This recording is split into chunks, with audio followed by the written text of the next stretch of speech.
ओम जय श्री हरि विष्णु।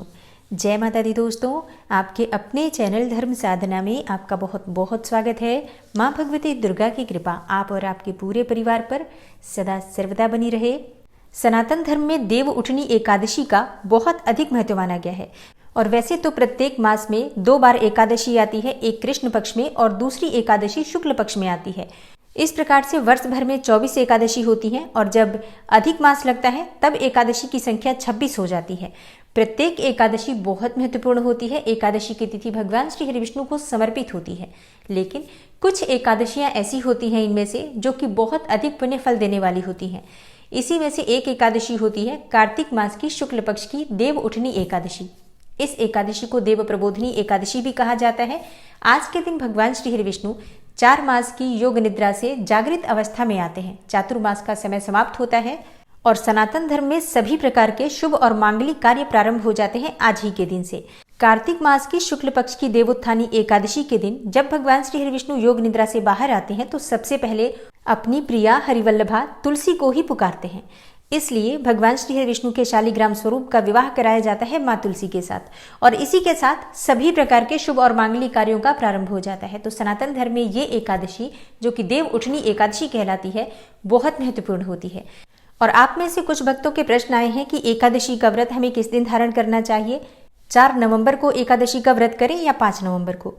तो आज की वीडियो में आप जानेंगे कि देव उठनी एकादशी का व्रत साल 2022 में कब है, एकादशी की तिथि कब प्रारंभ होगी, कब समाप्त होगी और व्रत का पारण हमें कब करना है। इसके साथ ही द्वादशी की तिथि कब प्रारंभ हो रही है, कब समाप्त हो रही है, तुलसी विवाह किस दिन करना चाहिए, एकादशी के दिन या द्वादशी तिथि के दिन, तुलसी विवाह का शुभ मुहूर्त क्या होगा, एकादशी का व्रत अगर आप करते हैं तो एकादशी व्रत में हमें क्या खाना चाहिए, क्या नहीं खाना चाहिए, किन बातों का ध्यान रखना चाहिए और कौन से वो नियम हैं जिनका पालन आपको आज के दिन जरूर करना चाहिए, कौन से वो उपाय हैं जिन्हें करके आज के दिन आप भगवान श्री हरि विष्णु की असीम कृपा प्राप्त कर सकते हैं और मन वांछित फल की प्राप्ति कर सकते हैं। वर्ष पर्यंत भगवान श्री हरि विष्णु के साथ माँ लक्ष्मी गरुड़ वाहिनी लक्ष्मी आपके घर में वास करें, इसके लिए आज विशेष रूप से कौन से उपाय करने चाहिए। और अगर हम एकादशी के दिन तुलसी विवाह संपन्न करते हैं तो तुलसी में जल चढ़ा सकते हैं कि नहीं चढ़ा सकते हैं। और इसके अलावा भी बहुत सारी जानकारी आपको आज की वीडियो में देव उठनी एकादशी और तुलसी विवाह से संबंधित मिलने वाली है। तो आज की वीडियो बहुत महत्वपूर्ण है, पूरा जरूर देखिए और अगर आपको आज की वीडियो अच्छी लगे तो इसे लाइक भी जरूर कीजिए, शेयर भी जरूर कीजिए फैमिली फ्रेंड्स के साथ। और चैनल पर पहली बार आए हैं, अगर अभी तक आपने चैनल को सब्सक्राइब नहीं किया है तो आज की वीडियो अगर आपको अच्छी लगे तो चैनल को सब्सक्राइब जरूर कर लीजिए और बेल बटन को भी प्रेस कर लीजिए। तो इससे ये होगा कि इस चैनल पर जो नई वीडियो अपलोड होंगी उनकी नोटिफिकेशन आपको सही समय पर प्राप्त होगी। तो सबसे पहले बात कर लेते हैं कि देव उठनी एकादशी का व्रत हमें किस दिन करना है। देखिए, एकादशी की तिथि प्रारंभ हो जाएगी 3 नवंबर की शाम को 7:30 पर और एकादशी तिथि समाप्त हो रही है 4 नवंबर की शाम को 6:08 पर। तो ऐसे में हमें व्रत धारण करना है 4 नवंबर को, क्योंकि इस दिन हमें सूर्योदय कालीन तिथि प्राप्त हो रही है एकादशी की और पूरे दिन एकादशी की तिथि रहेगी शाम को 6:08 तक। 4 नवंबर को एकादशी की तिथि है तो 4 नवंबर को ही एकादशी का व्रत धारण किया जाएगा और एकादशी व्रत का पारण किया जाता है द्वादशी तिथि में और द्वादशी तिथि का प्रारंभ हो रहा है 4 नवंबर की शाम को 6:08 पर और समाप्त होगी 5 नवंबर की शाम को 5:06 पर। तो देव उठनी एकादशी का जो भक्त व्रत धारण कर रहे हैं उनके लिए पारण का शुभ मुहूर्त होगा 5 नवंबर की सुबह 6:39 से 8:52 तक। इसी शुभ मुहूर्त में आपको अपना व्रत खोल लेना है, पारण कर लेना है। और अब बात करें कि तुलसी विवाह किस दिन करना चाहिए, 4 नवंबर को या 5 नवंबर को। तो देखिए, एकादशी के दिन शाम के समय भगवान श्री हरि विष्णु को जागृत किया जाता है, उनका आवाहन किया जाता है। शाम के समय ही देव जगाए जाते हैं और उसके बाद शाम के समय ही गोधूली वेला में भगवान श्री हरि विष्णु के शालिग्राम स्वरूप का विवाह तुलसी के साथ किया जाता है। लेकिन एकादशी के दिन क्योंकि तुलसी में जल नहीं दिया जाता है, अन्न का दान भी नहीं किया जाता है, इसलिए बहुत से भक्त तुलसी विवाह द्वादशी तिथि के दिन करते हैं। तो ऐसे में देखिए, एकादशी के दिन भी आप तुलसी विवाह कर सकते हैं शाम के समय जब भगवान श्री हरि विष्णु जागृत अवस्था में आते हैं। तो शाम को भगवान श्री हरि विष्णु की पूजा आराधना करने के बाद आप तुलसी और शालिग्राम का विवाह कर सकते हैं। लेकिन मान लीजिए आप उस समय विवाह नहीं कर पाते हैं या करना नहीं चाहते हैं एकादशी के दिन, तो आप द्वादशी तिथि के दिन भी विवाह कर सकते हैं, क्योंकि द्वादशी के दिन भी बहुत से भक्त तुलसी विवाह करते हैं और हाँ, मान लीजिए कि आप इन दोनों ही दिनों में, एकादशी और द्वादशी, इन दोनों दिनों में तुलसी विवाह नहीं कर पाते हैं किसी भी कारणवश, तो ऐसे में आप देव दीपावली पर मतलब कार्तिक मास की पूर्णिमा तिथि के दिन भी तुलसी और शालिग्राम का विवाह संपन्न कर सकते हैं। और अब बात करें कि अगर हम एकादशी के दिन तुलसी विवाह करते हैं तो क्या जल देना चाहिए तुलसी में। देखिए, अगर आप एकादशी के दिन तुलसी विवाह संपन्न करते हैं तो बिल्कुल आप तुलसी में जल दे सकते हैं, थोड़ा सा जल अर्पित कर सकते हैं। क्योंकि देखिए, कुछ विशेष विधियां होती हैं और कुछ विशेष रस्में ऐसी होती हैं जिनमें हमें कई नियमों का उल्लंघन करना पड़ता है और कई दूसरे नियमों का पालन करना पड़ता है। तो आज के दिन मतलब एकादशी के दिन अगर विवाह करते समय आप थोड़ा सा जल अर्पित करेंगे तो इससे आपको कोई दोष नहीं लगेगा। क्योंकि बिना तुलसी में जल अर्पित किए और हल्दी लगाए बिना तो आप विवाह करेंगे नहीं, इसलिए थोड़ा बहुत हम जल अर्पित कर सकते हैं और ये रस्में हैं तो इसमें हमें किसी प्रकार का कोई दोष नहीं लगता है। और बात करें कि अगर हम एकादशी के दिन तुलसी विवाह करते हैं तो क्या हमें अन्न का दान करना चाहिए आज के दिन। एकादशी के दिन अन्न का दान नहीं किया जाता, अन्न का भोग भी आप तुलसी को, भगवान श्री हरि विष्णु को नहीं अर्पित कर सकते हैं। और यही वजह है कि बहुत से लोग द्वादशी तिथि के दिन तुलसी विवाह करना पसंद करते हैं। लेकिन अगर आप एकादशी के दिन भी कर रहे हैं तो ऐसे में आप फलों का भोग अर्पित कर सकते हैं, आप मखाने की खीर बनाकर अर्पित कर सकते हैं और पूड़ियाँ बनाना चाहते हैं तो कुट्टू सिंघाड़े के आटे से पूड़ियाँ भी बना सकते हैं। तो इस प्रकार से फलाहारी भोग ही आज अर्पित किया जाएगा, फलाहारी भोग ही आज चढ़ाया जा सकता है।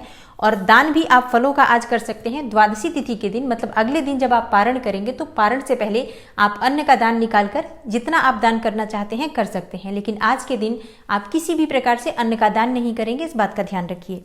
लेकिन जो भक्त द्वादशी तिथि के दिन तुलसी विवाह कर रहे हैं वो अन्न का भोग भी अर्पित कर सकते हैं, अन्न का दान भी कर सकते हैं। और अब बात करें कि तुलसी विवाह का शुभ मुहूर्त क्या होता है। तो देखिए, तुलसी विवाह हमेशा गोधूली वेला में संपन्न किया जाता है, मतलब शाम के समय जब सूर्यास्त हो रहा होता है या सूर्यास्त के बाद भी आप तुलसी विवाह कर सकते हैं। तो ऐसे में जो भक्त 4 नवंबर को शुक्रवार के दिन तुलसी विवाह संपन्न करेंगे उनके लिए शाम के समय जैसे आप भगवान श्री विष्णु की पूजा आराधना करेंगे उसके बाद तुलसी विवाह संपन्न करेंगे। तो 4 नवंबर को अगर आप तुलसी विवाह करते हैं तो आपके लिए कोई विशेष शुभ मुहूर्त नहीं है, क्योंकि पूरा ही दिन शुभ रहेगा। शाम के समय एकादशी तिथि है, फिर द्वादशी तिथि प्रारंभ हो जाएगी, तो आपके लिए पूरा ही समय शुभ है। लेकिन जो भक्त 5 नवंबर को तुलसी विवाह कर रहे हैं उन्हें ध्यान रखना है, शाम को 5:06 पर 5 नवंबर को द्वादशी तिथि समाप्त हो जाएगी। तो तुलसी विवाह का कार्यक्रम संभव हो तो इससे पहले संपन्न कर लीजिए, नहीं तो 5:06 से पहले आपकी पूजा प्रारंभ हो जानी चाहिए। फिर कितने भी समय तक आप तुलसी विवाह संपन्न कर सकते हैं, लेकिन विवाह का कार्यक्रम जो होता है, विवाह की जो पूजा प्रारंभ करने का समय है, वो आप 5 बजे से पहले कर लीजिए। तो तुलसी विवाह से संबंधित जो भी आपके प्रश्न थे, मुझे लगता है मैंने सभी प्रश्नों के उत्तर दे दिए हैं। अब बात करें कि आज विशेष उपाय क्या करना चाहिए। देव उठनी एकादशी है, वर्ष की सबसे बड़ी एकादशी है। भगवान श्री हरि विष्णु आज जागृत अवस्था में आएंगे, तो आज के दिन हमें कौन से कार्य करने चाहिए जिससे कि भगवान श्री हरि विष्णु प्रसन्न होकर हमारी समस्त मनोकामनाओं को पूर्ण कर दे। देखिए, 4 नवंबर को शुक्रवार के दिन एकादशी की तिथि है और शुक्रवार का दिन माँ लक्ष्मी को भी अत्यंत ही प्रिय होता है। तो आज के दिन श्री हरि विष्णु और माँ लक्ष्मी की संयुक्त रूप से आराधना करनी चाहिए। और देव उठनी एकादशी के दिन प्रातःकाल ब्रह्म मुहूर्त में उठना चाहिए और सोकर उठते ही सबसे पहले भगवान श्री हरि विष्णु और माँ लक्ष्मी का अपने मन में ध्यान करके मानसिक रूप से व्रत और पूजा का संकल्प लीजिए कि हे लक्ष्मी नारायण, आपकी प्रसन्नता के लिए, आपकी प्रीति हेतु आज मैं कार्तिक मास की शुक्ल पक्ष की देव उठनी एकादशी का व्रत धारण कर रहा हूँ या व्रत धारण कर रही हूँ। और हाँ, अगर आप व्रत नहीं करते हैं तो सिर्फ पूजा का ही संकल्प ले सकते हैं कि आज के दिन भगवान श्री हरि विष्णु और माँ लक्ष्मी की मैं संयुक्त रूप से पूजा करूंगा या करूंगी। हे श्री हरि विष्णु, आप सदा मुझ पर अपनी कृपा बनाए रखें और संयुक्त रूप से आप मेरे घर में स्थायी रूप से वास करें। इस प्रकार से मन ही मन प्रार्थना कीजिए, प्रसन्नता पूर्वक उठिए और स्नान इत्यादि करने के बाद भगवान सूर्यदेव को जल अर्पित कीजिए। उसके बाद भगवान श्री हरि विष्णु की विधि विधान से पूजा कीजिए। आप चाहें तो अलग से चौकी लगाकर भी भगवान श्री हरि विष्णु और माँ लक्ष्मी की पूजा कर सकते हैं, या अपने घर के मंदिर में जहां पर श्री हरि विष्णु और माँ लक्ष्मी विराजित हैं वहीं पर भी पूजा कर सकते हैं, कोई समस्या नहीं है। और आज के दिन भगवान श्री हरि विष्णु का पंचामृत से अभिषेक करना चाहिए। पीले वस्त्र उन्हें धारण कराएं, पीले पुष्पों से उनका श्रृंगार करें, पीला चंदन उन्हें अर्पित करें और पीला यज्ञोपवीत उन्हें अर्पित करें और तुलसी दल युक्त भोग अर्पित करें। जो भी आप भगवान श्री हरि विष्णु को भोग अर्पित करेंगे, चाहे फलों का या मिठाइयों का या मखाने की खीर का, पूरे दिन में, तो आपको तुलसी दल उसमें अवश्य डालना है। लेकिन एकादशी के दिन तुलसी के पत्ते नहीं तोड़ने चाहिए और ना ही तुलसी में जल देना चाहिए। तो ऐसे में आप दशमी तिथि के दिन तुलसी के पत्ते तोड़ सकते हैं और वही पत्ते आप पूजा में प्रयोग कर सकते हैं। और हाँ, जो भक्त द्वादशी तिथि के दिन तुलसी विवाह संपन्न करेंगे उन्हें भी इस बात का ध्यान रखना है कि आप एकादशी और द्वादशी दोनों ही दिन तुलसी के पत्ते नहीं तोड़ सकते हैं। तो इस बात का ध्यान आप जरूर रखिए, जब आप तुलसी की पूजा कर रहे हैं, तुलसी का विशेष रूप से विवाह संपन्न कर रहे हैं, तो भूल से भी उस दिन आपको तुलसी के पत्ते नहीं तोड़ने चाहिए। तो तुलसी के पत्ते जो आपके पास पहले से रखे हुए हैं, उन्हीं तुलसी के पत्तों को आप भगवान श्री विष्णु को भोग अर्पित कीजिए। अधिक मात्रा में अगर आपके पास तुलसी की मंजरी है या तुलसी के पत्ते हैं, तो भगवान श्री विष्णु जब शाम के समय जागृत अवस्था में आते हैं, तब उन्हें अगर आप तुलसी के पत्तों की माला अर्पित करते हैं और उसके बाद अपने मन की कोई भी कामना कहते हैं, तो विश्वास रखिए भगवान श्री हरि विष्णु प्रसन्न होकर आपकी वो मनोकामना अवश्य ही पूर्ण करते हैं। शाम के समय विशेष रूप से भगवान श्री हरि विष्णु की जो पूजा आराधना की जाती है, उस समय में आप जो भी अपनी कामना भगवान श्री हरि विष्णु से कहते हैं, वो आपकी कामना पूर्ण होती है, ऐसा शास्त्रों का कथन है। तो सुबह के समय विधि विधान से भगवान श्री हरि विष्णु की पूजा कर लीजिए और उसके बाद आप अपने व्रत का संकल्प ले लीजिए कि आज आपका देव उठनी एकादशी का व्रत है, और जिस भी मनोकामना से आप व्रत कर रहे हैं, अपनी मनोकामना भी भगवान श्री हरि विष्णु से कहिए और उनसे पूर्ण करने के लिए प्रार्थना कीजिए। अगर आपने व्रत रखा है एकादशी का, तो आज के दिन अगर संभव हो तो निर्जल व्रत धारण करना चाहिए। अगर निर्जल नहीं रह पाते हैं तो आप जलाहार के द्वारा, जैसे कि फलों का रस, दूध, जूस, चाय, इस प्रकार से जलीय वस्तुएं लेकर आप व्रत धारण कर सकते हैं।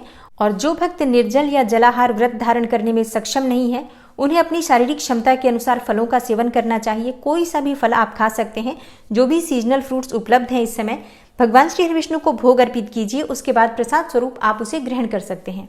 और आज के दिन भगवान श्री हरि विष्णु को शकरकंदी का भोग अवश्य लगाना चाहिए। शास्त्रों के अनुसार जो भी भक्त आज के दिन देव उठनी एकादशी के दिन शकरकंदी भोग में अर्पित करते हैं भगवान को, और अगर आप फलाहार से व्रत करते हैं तो वो फल भी आप खा सकते हैं, मतलब शकरकंदी आप प्रसाद स्वरूप ग्रहण करते हैं, तो ऐसा कहा जाता है कि छछूंदर और यमन की योनि से आपको मुक्ति मिलती है। और देव उठनी एकादशी की शाम की पूजा बहुत विशेष होती है। आज के दिन मतलब शाम के समय देव उठनी एकादशी के दिन देव जगाए जाते हैं, भगवान श्री हरि विष्णु का आवाहन किया जाता है।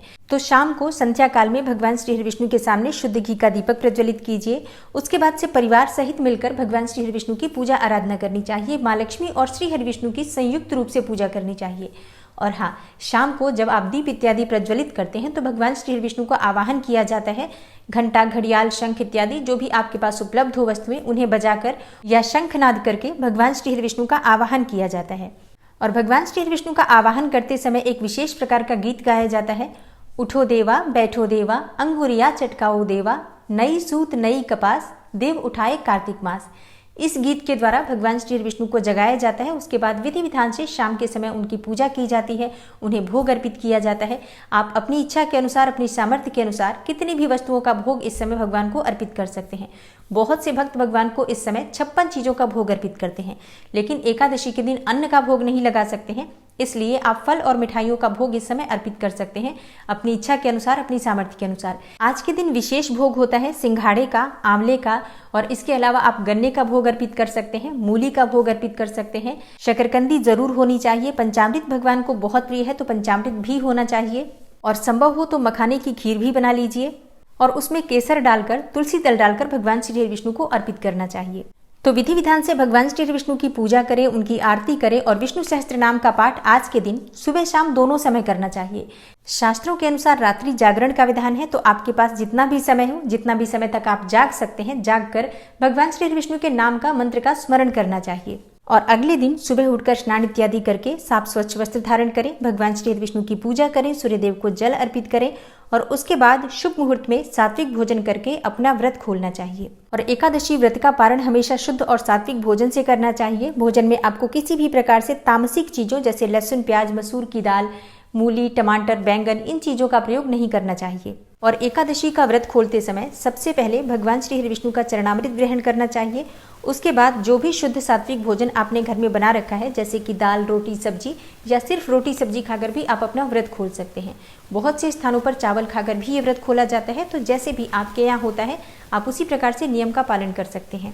लेकिन जो भक्त द्वादशी तिथि के दिन तुलसी विवाह करते हैं और एकादशी का भी व्रत धारण करते हैं, उन्हें द्वादशी तिथि के दिन भी व्रत धारण करना पड़ेगा, क्योंकि तुलसी विवाह करते समय आपको व्रत धारण करना आवश्यक होता है। जो भी व्यक्ति विवाह संपन्न करता है, पति पत्नी दोनों मिलकर व्रत धारण करते हैं और तुलसी विवाह करते हैं, जैसे कि बेटी की शादी होती है और कन्यादान में माता पिता दोनों व्रत धारण करते हैं, उसी प्रकार से तुलसी विवाह में भी आपको व्रत धारण करना होगा। तो ऐसे में आप एकादशी के दिन गंगा जल लेकर भी व्रत खोल सकते हैं। गंगा जल और तुलसी के पत्ते खाकर अपना व्रत खोल लीजिए और इसके बाद तुलसी विवाह संपन्न करने के बाद ही आप अपना व्रत खोल सकते हैं, व्रत का पारण कर सकते हैं। तो ये है आज की वीडियो। आशा करती हूँ आपको पसंद आई होगी और तुलसी विवाह की संपूर्ण विधि की वीडियो थोड़ी देर में आपको मिल जाएगी, तो चैनल से जुड़े रहिए। और तुलसी विवाह से संबंधित अगर आपका कोई भी प्रश्न है तो इस वीडियो के कमेंट बॉक्स में दे दीजिए, तो अगली वीडियो में आपके प्रश्नों के उत्तर मिल जाएंगे। मिलती हूँ मैं आपसे अगली वीडियो में, तब तक के लिए नमस्कार।